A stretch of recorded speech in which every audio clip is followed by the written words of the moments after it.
Do you know what it's like to take a bite out of something and discover that what you thought would be so good is actually disappointing? It just doesn't live up to what you were hoping for.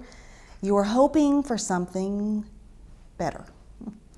Many of us feel that way about life. We were hoping for something better. Life just isn't what we thought it would be.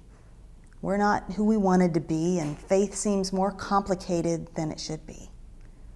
Maybe you started down the path of life with Jesus, and you felt a little disappointed sometimes in that too. Or maybe you've never started down that path. You're not yet convinced that Jesus is necessary to you, not convinced He will be the something better that you've been hoping for.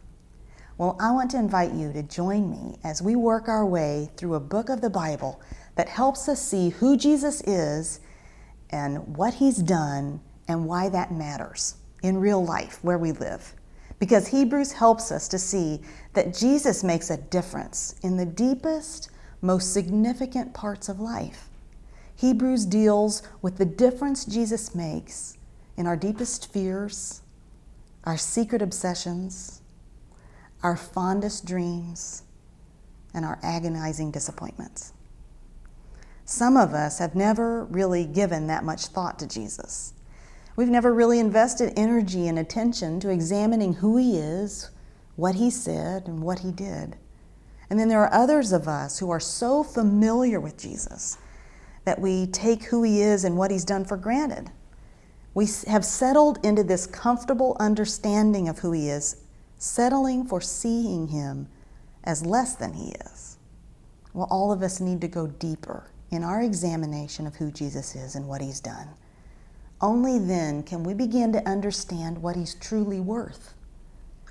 You see, the writer of Hebrews wrote this letter to a group of people who needed to become convinced that Jesus was so good, He was worth leaving their old religious life behind for, and He was worth grabbing hold of, no matter what it might cost them.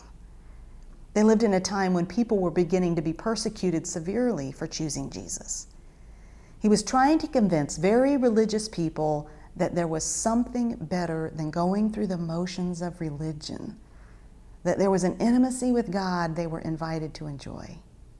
So if you've ever looked around and wondered if you were missing something because you just don't seem to have a connection to God like some other people have that you've observed, I want you to know that there is something better.